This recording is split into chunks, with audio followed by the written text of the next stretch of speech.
সকাল সকাল একটা রসগোল্লা খেয়ে দিনটা শুরু করলাম। এরপর চলে গিয়েছিলাম মামার বাড়ি। মামার বাড়িতে কিছুক্ষণ বসে সেখান থেকে বাড়ি এসে সবার প্রথমে স্নান করে রেডি হচ্ছে ঘুরতে যাব বলে। ঘুরতে যাওয়ার জন্য রওনাও দিয়ে দিলাম। এরপর রাস্তায় রেলগেট পড়েছিল বলে কিছুক্ষণ অপেক্ষা করার পর ট্রেনটা এসে আবার চলেও গেল।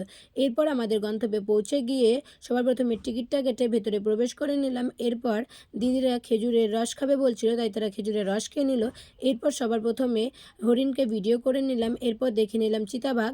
তারপরে আমরা একটা ব্রিজ পেরিয়ে গেলাম। তারপরে দেখতে পাচ্ছি অনেক জন্তু জানোয়ার ও দুটো টিয়া পাখি।